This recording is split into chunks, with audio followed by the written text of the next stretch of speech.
मधुमेह असताना आपण ट्रिपला जाऊ शकतो का आणि जाताना कोणती काळजी घ्यायची? तर पहिल्या प्रश्नाचं उत्तर सरळ सरळ आहे की आपण मधुमेह असताना ट्रिपला कुठेही जगामध्ये जाऊ शकतो.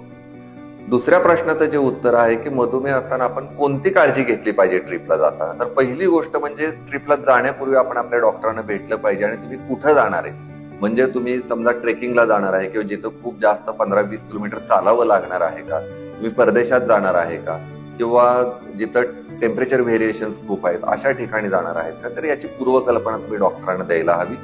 दुसरी गोष्ट, त्यानुसार आपल्या औषधांचा डोस ऍडजस्ट करून घेतला पाहिजे.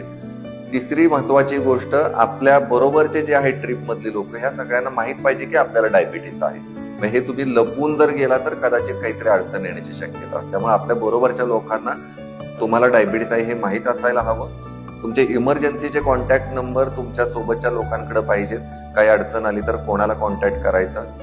ग्लुकोजचा इमिडिएट सोर्स म्हणजे चॉकलेट असतील, कॅन्डीज असतील, जर कधी शुगर अचानक लो झाली तर पटकन गोड खाता यावं असं कॅन्डीज, ग्लुकोजची बिस्किट ही आपल्याला प्रवासादरम्यान आपल्या सोबत ठेवायचे आहेत. आणि प्रवासादरम्यान जर आपण काही कारणामुळे आपल्याला त्रास झाला, म्हणजे पोट बिघडलं किंवा खाण्यामध्ये काही चढ उतार झाले, तर अशा वेळेला काय करायचं याबद्दल आपण आपल्या मधुमेह तज्ञांचं मार्गदर्शन घेतलं पाहिजे ट्रिपला जाण्यापूर्वी. या 2-3 गोष्टी जर आपण पाळल्या तर कोणत्याही ट्रिपला तुम्ही अगदी बिंदास जाऊ शकता.